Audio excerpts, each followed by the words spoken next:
O que é seletividade alimentar? Atualmente é classificado como transtorno alimentar restritivo evitativo. As pessoas com transtorno de seletividade alimentar costumam ter aversão a certos sabores, texturas, cores, chegando a muitas vezes até desenvolver fobia a certos tipos de alimentação. Seletividade alimentar é diferente de alergia. Por exemplo, vamos falar já a questão de frutos do mar. A pessoa desenvolve uma alergia a frutos do mar, não tem relação com seletividade alimentar. Como a gente vê as pessoas que têm a seletividade alimentar presente? Muitas vezes as pessoas têm a rotina de comer sempre aquela alimentação recorrente, frequente, com pouca mudança de cardápio, porque essas pessoas veem uma questão de segurança alimentar para elas, porque afeta o sensorial. Muitas vezes leva uma monotonia alimentar. Costumo dizer que não gosto de algum alimento antes mesmo de ter experimentado essa alimentação. Normalmente eles vão no restaurante ou em casa, eles preferem escolher o mesmo tipo de alimentação. Muitas vezes o tipo de temperatura, sempre morno, ou sempre quente, ou sempre frio.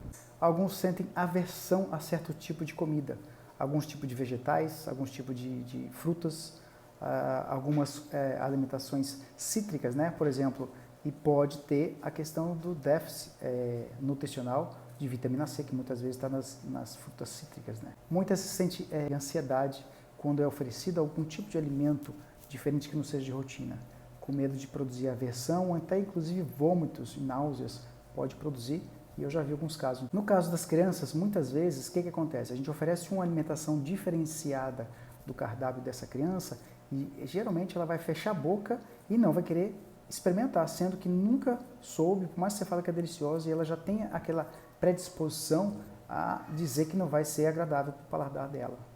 O que pode causar o transtorno da seletividade alimentar? Cientistas apontam que existem causas biológicas, psicológicas e de causas orgânicas, neurológicas, que desenvolvem o transtorno de seletividade alimentar.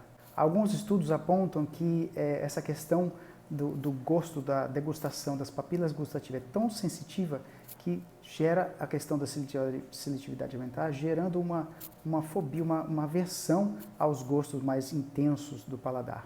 Isso é interessante também. Eu postei no nosso canal aqui um tempo atrás sobre o transtorno do processamento sensorial. Tá? É bem interessante. E isso está muito presente no transtorno do espectro autista. Por isso que a gente está comentando essa questão da seletividade alimentar. E é bem ligado. Mais da metade dos transtornos do espectro autistas está presente a seletividade alimentar. E a gente tem que saber como lidar isso aí no dia a dia. Como a criança, o adolescente, dentro do espectro autista, ele tem aquela rotina, aqueles comportamentos restritos, atitudes repetitivas, né? Pensamentos rígidos, e é muito pouco diferenciado em certas circunstâncias do ambiente do dia a dia, é mais difícil, né, ele aceitar dietas novas, alimentações diferenciadas que nunca experimentou, e eles têm essa predisposição para seletividade alimentar. Outra coisa também, eu já tive pacientes que têm a seletividade alimentar em questão de cores, só come 2 tipos de cores, verde e amarelo. A maioria é mais por texturas, né? Porque mexe com um sensorial neurológico, bem interessante isso também. Alguns é questão de textura mais mole, só a papinha, batata frita, iogurte. O que fazer quando uma criança tem presente uma seletividade alimentar? Tratamento, na maioria dos casos, é lento e progressivo. Primeiro, procurar um nutricionista especializado na área do neurodesenvolvimento, do autismo, com especialização nessa área, bem interessante e faz um diferencial bem grande. Vou dar algumas dicas aqui, como que a gente deve lidar com esse tipo de questão de seletividade alimentar, inclusive dentro do espectro autista.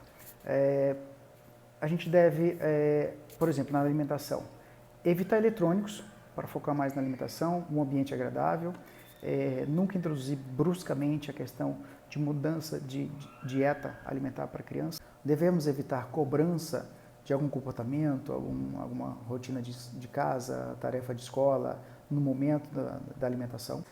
Quando introduzimos a alimentação nova no cardápio, a gente deve deixar a livre demanda da quantidade da pessoa pegar aquele alimento novo no cardápio.